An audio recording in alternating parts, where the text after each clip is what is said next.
Continua de mim, adiantou muito. Apontou, atirou, escapou de bola.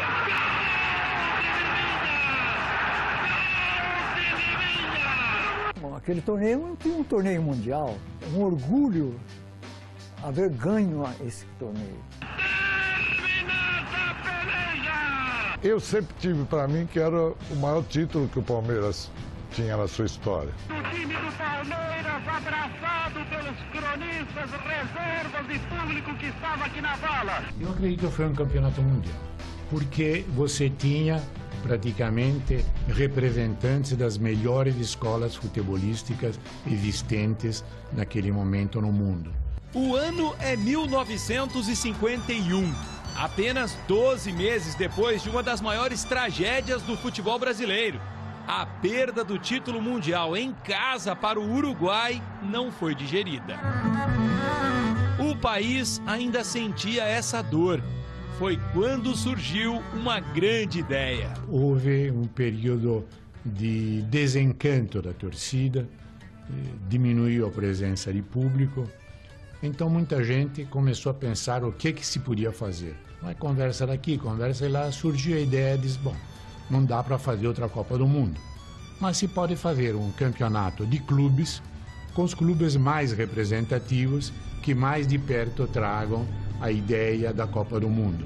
O Torino Barassi foi o dirigente da FIFA que se interessou pelo assunto. Um italiano visionário. Rapidamente pensou num formato.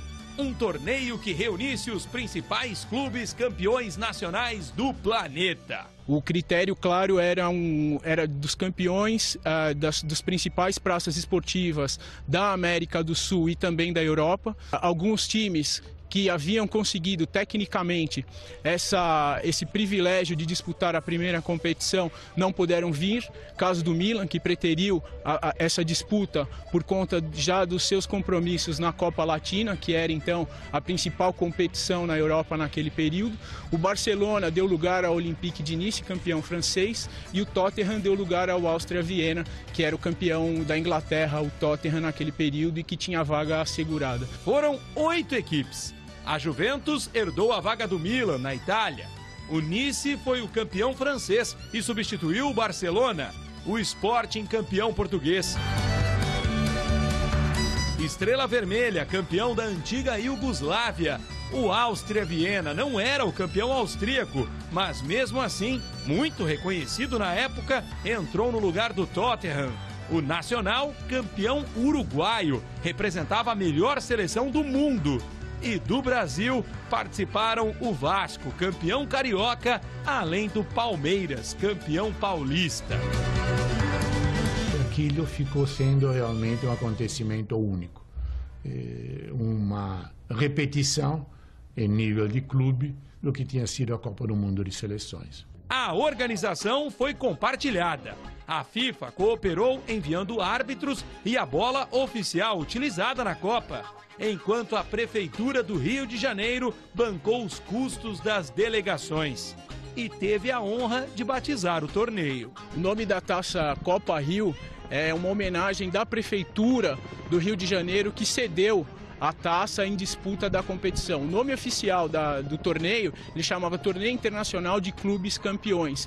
E foi tratado, sim, de fato, por toda a imprensa mundial como um mundial interclubes, seja pela Gazeta dello Sport, pelo Le Monde, pelo L'Equipe, pelos jornais uruguaios e principalmente pelos jornais brasileiros, e em especial a Gazeta Esportiva, que deu ampla cobertura a essa competição. A Copa Rio foi mesmo um sucesso. Basta olhar para os grandes jornais que noticiaram o evento. Não só no Brasil, mas no mundo todo, o espaço dedicado foi enorme. No Uruguai, vejam só, a competição foi tratada como Mundial de Clubes. Na Europa, é possível ler em italiano e em francês. Torneio dos Campeões.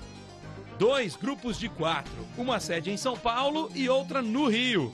O Palmeiras estreou contra o Nice no Pacaembu e só restou uma testemunha daquela partida. É aqui, na cidade de Santos, que mora o único sobrevivente daquela memorável conquista. Um ponta-esquerda veloz, que era muito útil para o elenco palestrino. Estou falando do senhor José Carlos Silveira Braga, que era conhecido na época como Brandãozinho. Este simpático senhor de 86 anos fez história. Foi o segundo jogador brasileiro a atuar na Europa e chamou a atenção dos franceses justamente na Copa Rio, num jogo inesquecível. Eu joguei contra o Nice. Jogamos muito bem, hein? Demos um baile neles, danado, sabe? Ah, formidável. 3-0 para o Verdão. Brandãozinho cumpriu ali seu papel. Não entrou mais em campo e viu do banco de reservas o Palestra se classificar, derrotar o Vasco na semifinal e disputar a finalíssima com a temida Juventus, La Vecchia Signora. O dia que o Palmeiras virou Brasil no Maracanã. E este grande público espera ansioso o Palmeiras fazer a volta olímpica no gramado para aplaudi-lo, para consagrá-lo como merece. Haviam mais de 100 mil pessoas, cerca de 20 mil palmeirenses foram até o Rio em caravana, mas a grande maioria foram os torcedores cariocas que, ávido pela revanche do Maracanaço acontecido um ano anterior, foram em massa aplaudir o time do Palmeiras. Fábio, Salvador e Juvenal. Túlio, Luiz Vija e Dema. Lima, Ponce de Leon, depois Canhotinho, Liminha, Jair da Rosa Pinto e Rodrigues. Este foi o esquadrão alviverde. E coube ao artilheiro Liminha o gol do título. Ganha Liminha, jogada, entra pela área, vai preparando seu tiro, continua Liminha, adiantou muito. Apontou, atirou, escapou de bola.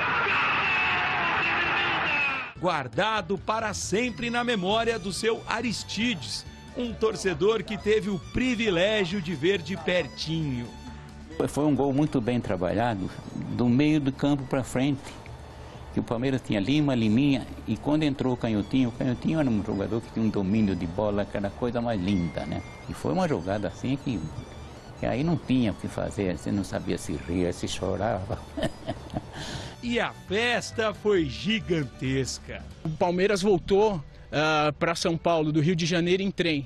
Todas as cidades às quais o Palmeiras parou em estação era saudado pelo prefeito, pelas autoridades locais, ganhou homenagens e mais homenagens. Chegando aqui na Estação da Luz, né, a Roosevelt, era tomada, segundo as notícias dos jornais e da Força Pública, por cerca de 1 milhão de pessoas às ruas. Foi uma comemoração de título mundial. Era o top que um clube poderia alcançar dentro da hierarquia futebolística mundial. No dia seguinte, a Gazeta Esportiva, principal diário de esportes na época, não teve dúvidas. Estampou na manchete: Palmeiras campeão do mundo. Todos reconheciam, mas o tempo passou. E afinal de contas, o que mudou? O Palmeiras não tem mundo? A única coisa que eu sei que deixa essa galera, essa nossa juventude, feliz é saber que... O Palmeiras mundial!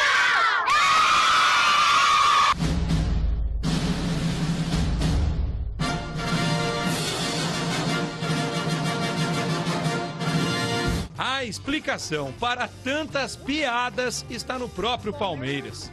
Durante décadas, o clube não se preocupou com a oficialização do torneio. Talvez a única coisa que se possa dizer que falharam um pouco os dirigentes do Palmeiras é não ter transformado isso num documento oficial, que a FIFA estava pronta, a FIFA reconhecia isso, era só pedir. Tanto que pediram depois de tanto tempo, a FIFA acabou ratificando. Mas podia ter feito isso 50 anos antes. Foi preciso este homem entrar em cena. Roberto Friso, ex-vice-presidente de futebol do Verdão, nunca se conformou com o esquecimento e resolveu fazer um trabalho sério em busca do reconhecimento. Não adianta você pedir, me reconhece campeão. Esse pessoal que estava lá, essa geração que estava na FIFA, não tinha ninguém que tinha estado lá em 51. Então você tinha que dar para uma substância, dar conteúdo para eles poderem tomar uma decisão desse tamanho, né? uma empresa foi contratada para realizar a pesquisa do São Paulino branco, que se empolgou com a missão. Acho que a principal missão não era só se tratado como campeão do mundo, mas se tinha a FIFA por trás. E começamos a constatar em todos os jornais, jornais da Áustria, jornal da Iugoslávia, hoje serve, a época da Iugoslávia ainda, o Torino Barasi, FIFA, o Torino Barasi, FIFA, Mundial de Clubes, começamos a cercar. Então, a Copa, cada momento que se deparava com isso, era um gol, né?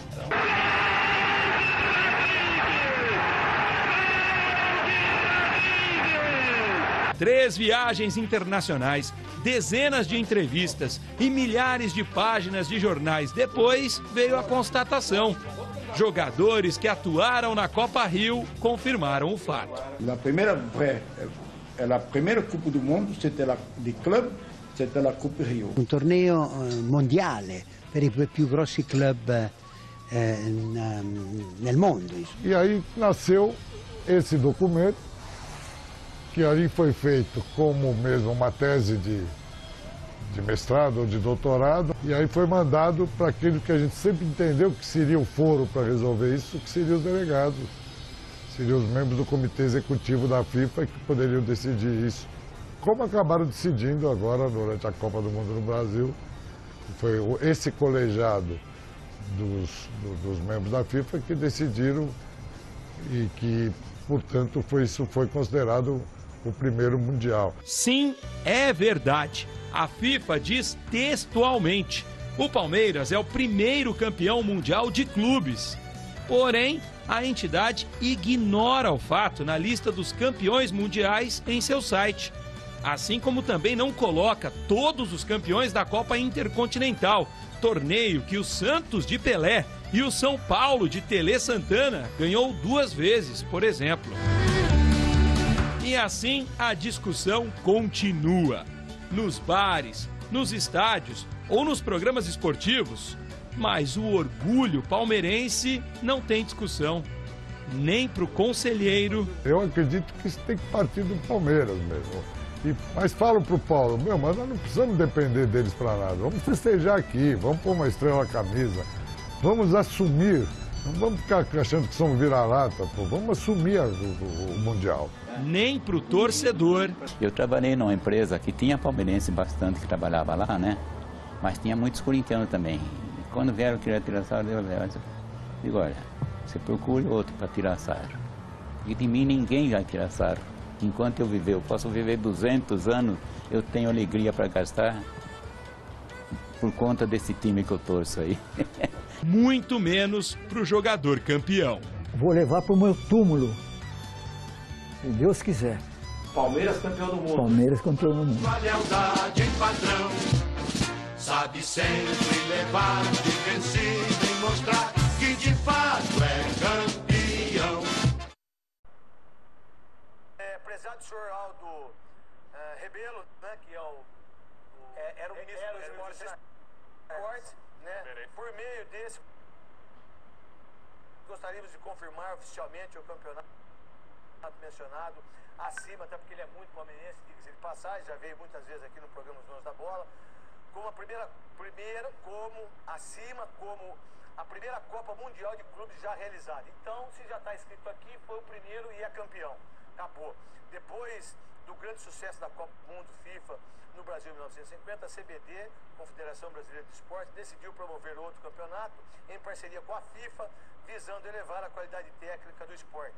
Isto foi alcançado na Copa Rio 1951, na qual os seguintes times qualificaram-se para exibir o melhor nível de futebol de clube já visto. Se o São Paulo tem que brigar para estar na FIFA, se o Corinthians tem que brigar, o Palmeiras tem que brigar para estar lá. Tá lá na FIFA. Até porque, eu não vou nem dar o nome do cara que assinou aqui.